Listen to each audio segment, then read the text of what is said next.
ఐటీలో ఎంట్రీ కావాలా? Trainee software engineer గా అజా కోడింగ్ ట్యూటర్ లో 2 వీక్స్ ట్రయల్ పీరియడ్ లో వెంటనే చేరండి.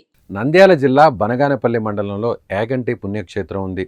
పర్యాటకంగాను ఎంతో సుందరమైనది. అద్భుతమైన శైవ క్షేత్రం. ఇక్కడ పరమశివుడు విగ్రహ రూపంలో దర్శనమిస్తారు. బ్రహ్మంగారు తన కాలజ్ఞానంలో కలియుగ అంతంలో ఆలయం ముందున్న నందీశ్వరుడు కాలు దువ్వి రంకె వేస్తాడని, అది భూమండలం దద్దరిల్లేలా ఆ రంకె ఉంటుందని తెలిపారు. యాగంటి పరమశివుణ్ణి ఉమామహేశ్వర స్వామిగా భక్తులు కొలుస్తారు. 2 తెలుగు రాష్ట్రాల్లో ప్రజలు యాగంటి పుణ్యక్షేత్రానికి తరలి వెళ్తుంటారు. అయితే రాయలసీమకు చెందిన ప్రజలు తరచూ వెళ్లి ఆ ఉమామహేశ్వర స్వామిని దర్శిస్తారు.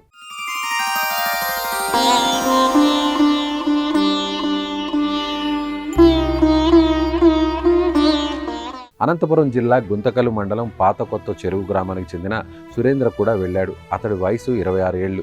తన 10 మంది స్నేహితులతో కలిసి యాగంటికి వెళ్ళాడు. యాగంటిలో ఆలయాన్ని చక్కగా అందరూ కలిసి దర్శించుకున్నారు.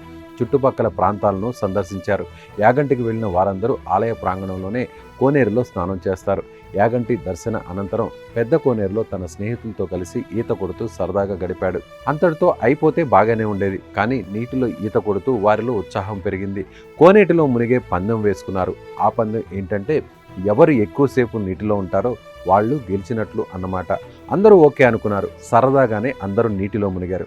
నీటిలో మునిగిన సురేంద్ర మాత్రం ఎంతసేపటికి లెగవలేదు.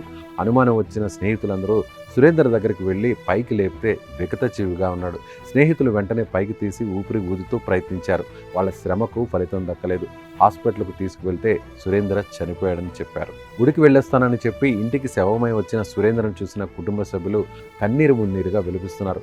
ఆడేపాడే వయసులో జీవితం ఎంతో బాగుంటుంది, కానీ అదుపు తప్పితే అంతే దారుణంగా ఉంటుందనేది ఈ ఘటన బట్టి చెప్పవచ్చు.